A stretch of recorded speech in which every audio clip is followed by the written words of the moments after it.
This is a remarkable statement of solidarity to go to somewhere like Kyiv in the here's a middle picture of them. of a bombardment there. You'd be hard-pressed to find any example like it in history. It's akin to world leaders going to London during the Blitz. Let's talk about the current situation more with CNN military analyst and former NATO Supreme Allied. Something Hasan would be terrified to do? Yes. That's what I'm saying. I would not do that. And part of the reason why I would not do that is also because you could literally start nuclear holocaust, dude. This is so stupid. Like, what? Why would you point to that? Why would you point to that as like me being in the wrong? Yeah, I regularly admit that, like, no, I'm not trying to fucking die, bitch. What do you mean? I haven't even finished Elden Ring yet, you know? Commander General Wesley Clark. General, thank you so much for being with us.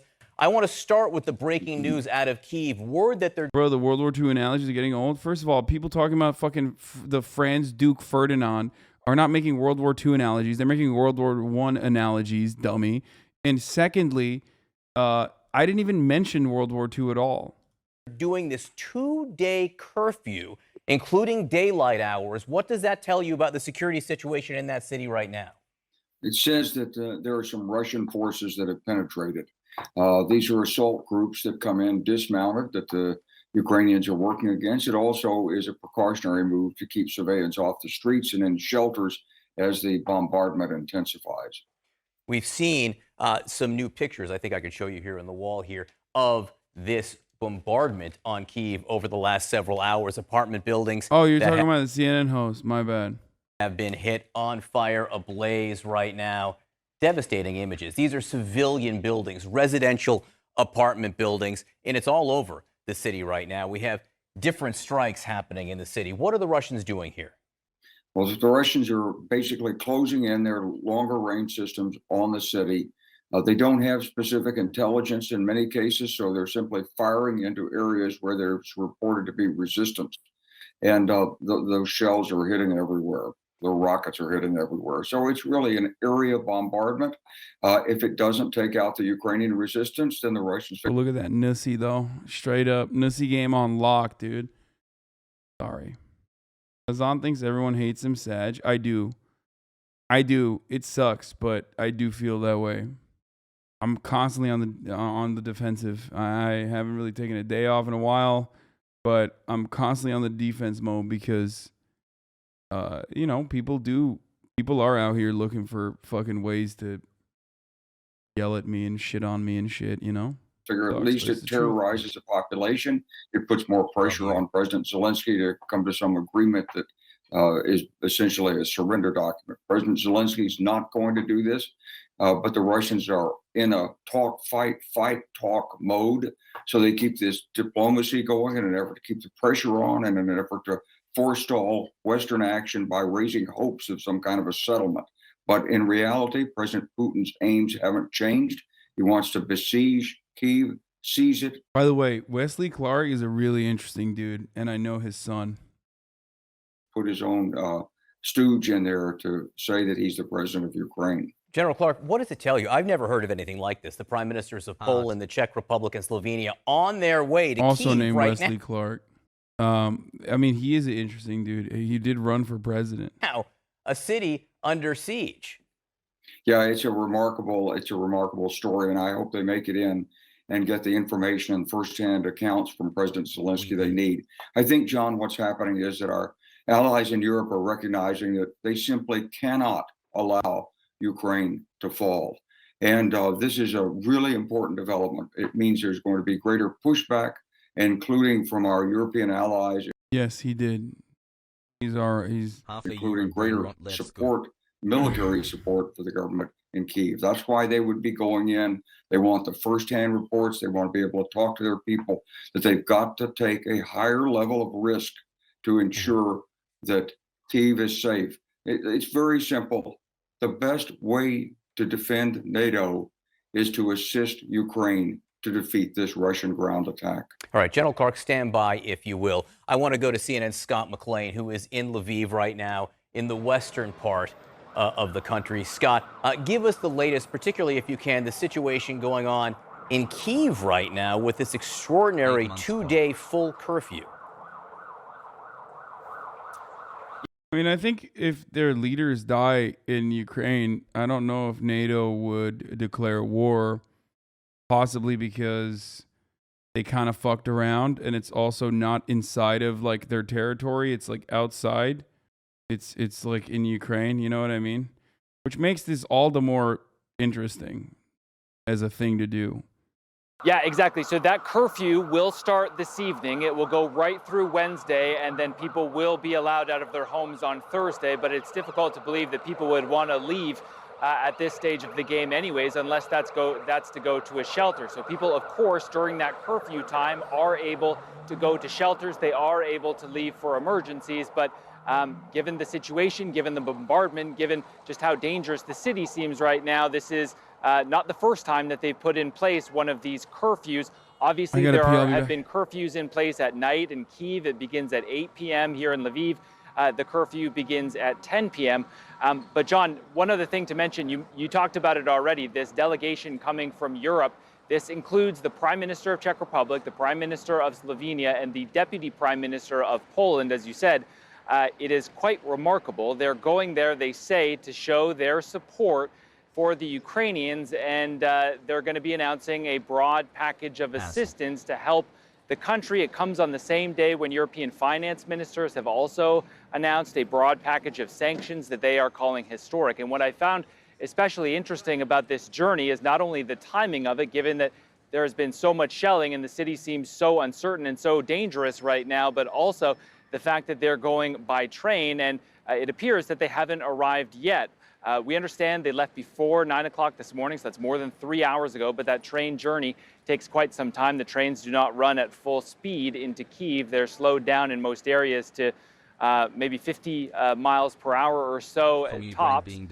And so this journey is going to take a while, and so I just find it a little bit odd that they're announcing this before they've actually reached the city, it seems. That is odd. I will say it is an extraordinary visit. I had to read it twice when I saw the bulletin cross, because when you think of it, this is a city where strikes are happening all the time. 4 residential complexes hit just over the last few hours, and now these world leaders will be there.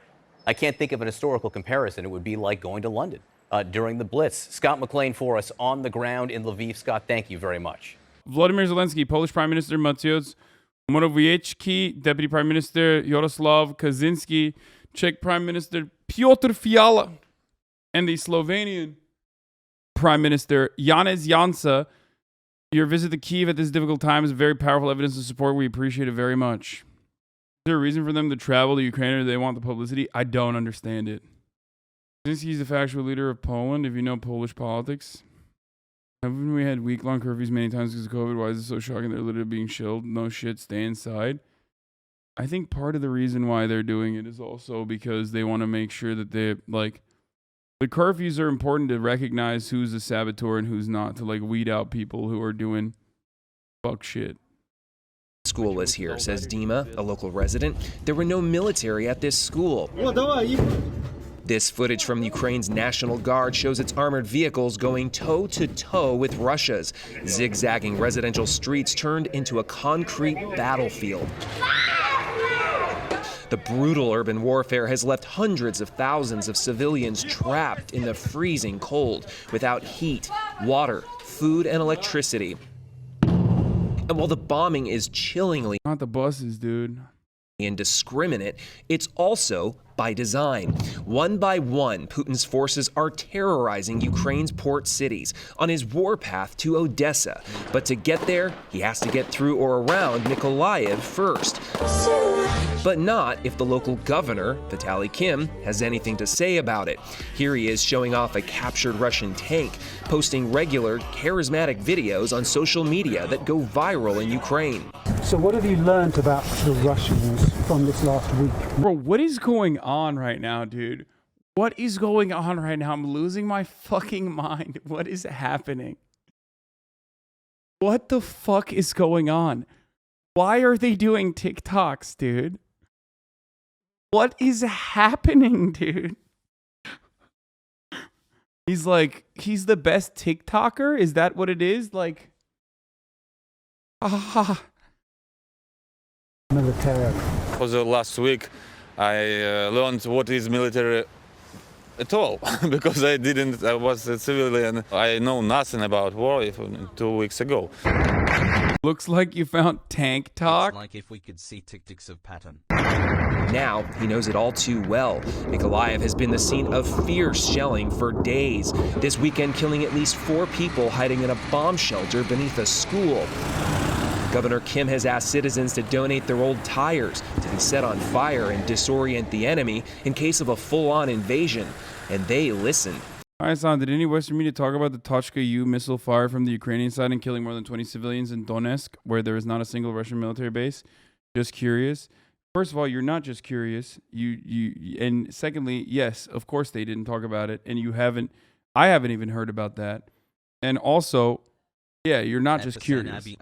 But hey, you know, I understand that you know, Ukrainians have not been great to the people in the Donbas region, and I'm also not surprised that I believe it. I didn't say I don't believe it. Okay, bro. Like, why would I say I don't believe? I don't believe that like they fucking shelled Donetsk when that's what they've done for 8 years. That would not be like new or unique. And what didn't take place anyway. Kappa. New Twitch category for chatting. You're taking the bait. No, that's not bait. I mean, it's true. What do you mean? It's like another fucking part of the war. I care about human beings, regardless of whether or not they're. I can't stop smiling. Am I a bad person? Literally false. What the fuck? You think it's false that for the past 8 years, Ukraine and Russian-backed separatists have been fighting in the Donbas region, which has led to 14,000 fucking fatalities, largely on the Russian side? That's fake. That's fake news. That does not justify Russia invading Ukraine, but like, you might be out of your fucking mind. Honestly, at this point, that could have been propaganda. What? No, that's not. What are you saying? That was the OSCE's report. Like, that's not. What? It's Western numbers that I'm talking about. For the past 8 years. What? You can't say everything is Russian propaganda. What the fuck? It has already been shown to be false. What? Bro. I'm talking about 8 years of bombing. 8 years of bombing. Russia accuses Ukraine of missile strike on Donetsk, which Ukraine denies. They will never. Like, Ukraine is not doing anything that could be considered bad in war. Of course they are. It's fucking war. Hey, you know how they wouldn't actually do this? They wouldn't need to do this? Well, I mean, Donbass is a little different. They were doing it, but in Donbass. But, you know, a lot of the stuff that could have been avoided if Russia hadn't invaded, okay? Perhaps not this one, though. This does seem very much like just regular Ukrainian operations. And if you consider this to be like beyond the pale or completely ridiculous, you have not been paying attention to anything. Russia's defense ministry said on Monday that 20 civilians have been killed and 28 wounded when a Ukrainian missile with a cluster charge exploded in the separatist-controlled city of Donetsk in eastern Ukraine. The ministry provided no evidence, and Ukraine denied launching an attack, which came as Russian forces were shelling the Ukrainian capital Kyiv and other cities for more than 2 weeks after invading. They were not bombing the Donbass prior to Russian invasion. Yeah, I must have misunderstood what happened in Donbass, where again 14,000 people died. Yeah, that like when you know, planes were literally dropping bombs, which led to people exploding, dying. That was I must have imagined that actually. I mean, yeah, desire to break free from Ukraine creeps devastated Donetsk Tonight, we fighting. began a week-long series from Eastern Europe that we're calling Fall. Well, I mean, PBS doing pro-Putin propaganda, baby, you know, communists. Which, of course, Putin famously is as well. They're just doing communist propaganda probably by recognizing the existence of human beings that are living in Donetsk.